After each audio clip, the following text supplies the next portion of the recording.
Thank you all for joining us at Miller Moore. We are a 285-acre farm in northern Illinois, and we milk about 55 cows and have about 120 head altogether. Most of them are Holsteins. They come in two kinds, red and white and black and white.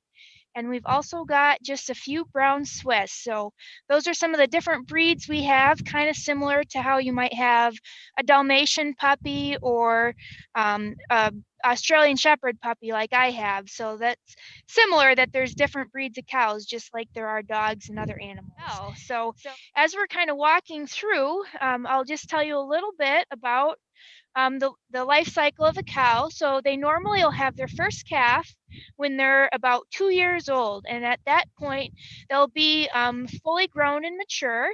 So most of these cows weigh about 1,500 pounds, and they're roughly 5 feet tall.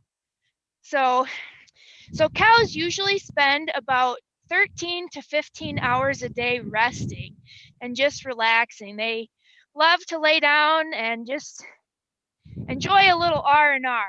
And then on top of that, they spend about 3 to 5 hours a day eating, so that sounds pretty awesome. And then they spend maybe 15 minutes a day actually working, where they come into the barn and get milked, and we get the milk that we can send to your school or your grocery store for your parents to buy and bring home. And of course, they also make lots of other great dairy products too. So in order to make all that milk, they do have to eat a lot of high quality feed. And of course, they do enjoy eating the fresh grass when it's available. But here in northern Illinois, that's only about half the year. So on top of their grass, we also feed what's called a total mix ration. And that is kind of like a cow casserole that we mix together all the different ingredients that a cow needs. And we're just going to walk over to the feed bunk here, where I see Orly and Fable and Charisse are chowing down and kind of throwing their feet around too a little bit. Cows also like to play with their food. So like I said, this is a total mixed ration, and it's got some alfalfa baleage in here, some corn silage, which is the entire corn plant chopped up. It's also got some ground corn, and then also a protein and mineral mix that we get from our feed company that has all the nutrients that they need to produce healthy milk. I think we got a little bit of a food fight going on over here. Now we're going to take a hike. This is kind of our pasture lot. Like I said, the cows can go out to pasture, they can come up and eat, or they can go get a drink at any point throughout the day. And then next, we're going to head to our calf barn where all the babies are. So cows, of course, are mammals. And one thing that makes them mammals is that they consume milk at birth. So the baby calves do get milk until they're, on our farm, about 10 weeks old. So let's see, we've got it's a little bit dark in here, but we've got some of the little babies and then some bigger babies in here. And I'm just gonna pull this off so we can go right on in. My sweet pea. So this baby is just about 4 days old. She's gonna jump right out on us. And as you can see, they're all in individual pens. And we do that, it's actually a form of social distancing for calves. So they've been doing it since before it was cool. But we like to keep them separate because as newborns, they are quite vulnerable to different diseases. And we want to try and make sure that they don't spread to all the calves. So like I say, she'll drink about 2 gallons of milk, or depending as she grows, she'll get up to about 2 gallons of milk a day. They say up to about 10 weeks. And then she also has access to water all day long in the black bucket. And this calf starter, she got a little bit of straw in it. That's got corn and oats. It's got a little molasses in there for sweetener. And that's what they like to eat.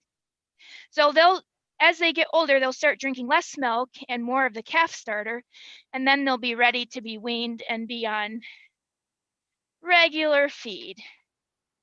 Yeah.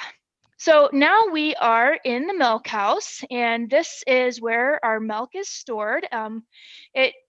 As we're milking, it'll come through a pipeline in the barn that we'll see in a minute, and goes.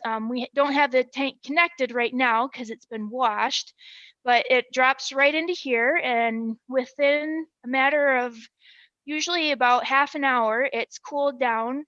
When it comes out of the cow, it's the cow's body temperature, which is 101.5 degrees, and we cool it down to 38 degrees, and it'll stay at 38 degrees until the milkman picks it up.